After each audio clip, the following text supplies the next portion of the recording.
Assalamualaikum warahmatullahi wabarakatuh. Para pemirsa Matsawan yang berbahagia, alhamdulillah, puji syukur kita panjatkan kehadirat Allah Subhanahu wa taala yang mana kembali dipertemukan kita dalam bulan suci Ramadan yang kita laksanakan pada tahun ini. Semoga apa yang kita laksanakan dan kita jalankan mendapatkan berkah dari Allah Subhanahu wa taala. Salawat dan salam tak lupa pula kita haturkan kepada junjungan kita Rasulullah, sauri toladan, sebaik-baik contoh adalah pada diri Rasulullah. Pada pertemuan kali ini kami akan membawakan sebuah materi yang berjudul Makna Nuzulul Quran pada bulan Ramadan 1443 Hijriah.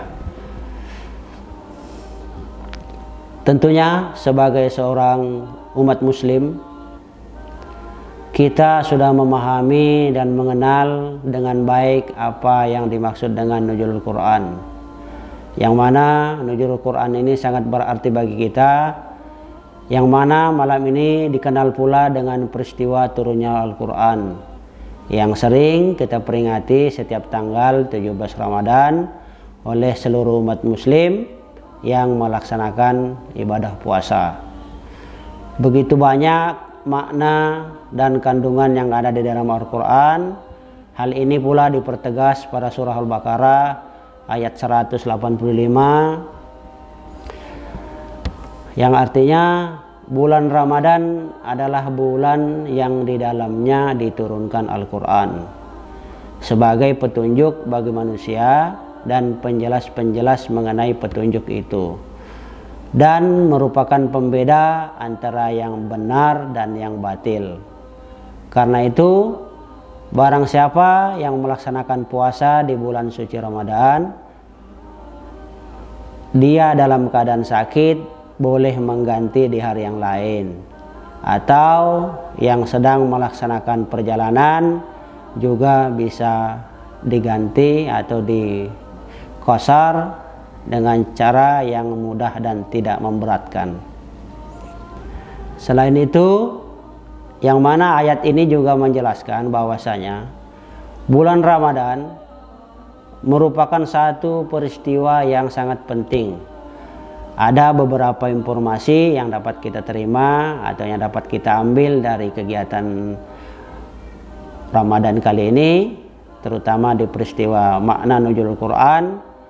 Di antaranya adalah salah satunya bagi orang-orang yang sakit supaya atau bisa menunda puasanya, dalam arti tidak menghambat proses kesembuhan daripada penyakitnya dan boleh diganti pada hari yang lain. Atau yang tadi kami sebutkan, musafir pun juga boleh melaksanakan perjalanannya, artinya dia boleh mengkasar kegiatan sholatnya selama di perjalanan.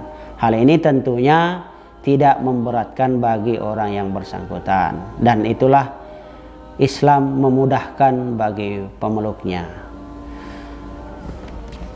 Kemudian amalan yang dapat dilakukan pada malam Nuzulul Quran, yang pertama, memperbanyak membaca Al-Quran serta mentadabburi Al-Quran. Hal ini sesuai dengan Rasulullah dalam hadis beliau, barang siapa yang membaca satu huruf kitabullah, maka dia akan mendapatkan satu kebaikan. Satu kebaikan akan dilipat gandakan menjadi 10. Misalnya, aku tidak menyatakan alif, lam, mim satu huruf, namun alif satu huruf, lam satu huruf, dan mim satu huruf. Hadis riwayat At-Tirmidzi. Kemudian kegiatan yang kedua yang bisa dilaksanakan, yang kedua adalah sholat malam.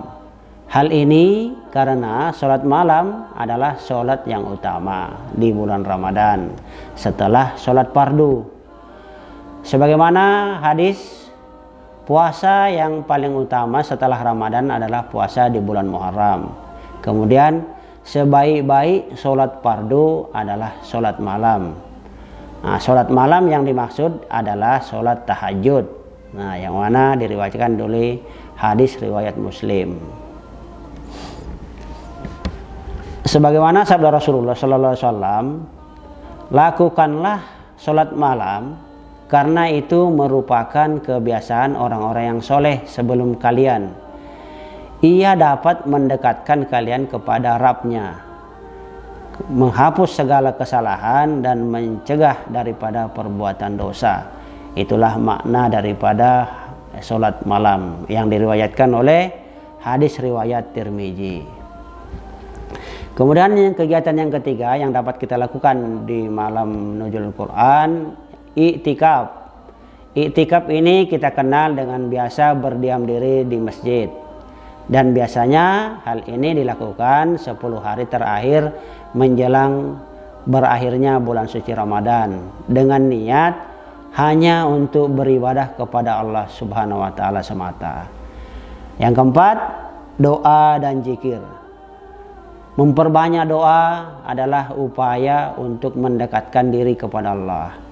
Setiap doa yang dipanjatkan insyaallah akan diijabah dan diampuni oleh Allah, dan dosa-dosa kita akan terampuni. Berikutnya adalah hikmah-hikmah yang dapat dimanfaatkan pada malam nuzulul Quran. Yang pertama, sebagaimana disebutkan juga, bahwasanya mengamalkan petunjuk yang terdapat di dalam Al-Quran dan hadis. Sesuatu yang bermanfaat bisa kita amalkan di dalamnya. Yang kedua, Al-Quran diturunkan dalam keadaan di bulan suci, artinya di bulan kemuliaan yang biasa kita kenal dengan surah Al-Qadar ya. Berikutnya, makin mendekatkan diri kembali kepada Al-Quran, yang kita kenal Al-Quran juga sebagai obat penawar rasa gundah kita. Karena sebagai manusia tentulah banyak problema atau masalah-masalah yang kita hadapi sehari-hari. Nah, salah satu obatnya adalah kembali membaca Al-Quran, mentadabburi Al-Quran. Dengan mengamalkannya insya Allah akan menenangkan jiwa kita. Sebagaimana surah Al-Isra ayat 82 yang artinya, dan kami turunkan Al-Quran sesuatu yang menjadi penawar dan rahmat bagi orang yang beriman. Sedangkan bagi orang yang zalim, Al-Quran itu hanya menjadi satu kerugian semata.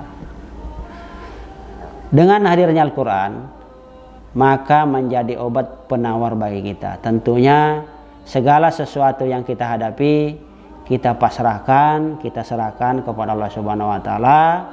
Kita usahakan diri kita supaya selalu bisa berbuat baik dan tidak lepas dari koridor yang ditekankan oleh Al-Quran dan hadis. Sebagaimana pula surah Al-Baqarah ayat 269, Dia memberikan hikmah kepada siapa yang Dia kehendaki. Barang siapa diberi hikmah, sesungguhnya dia telah diberi kebaikan yang banyak. Dan tidak ada yang dapat mengambil pelajaran kecuali orang-orang yang mempunyai akal sehat. Pemirsa Masawan yang berbahagia, demikianlah yang dapat kami sampaikan. Semoga di bulan suci Ramadan tahun ini kita mendapatkan ampunan dan maghfirah dari Allah Subhanahu wa taala.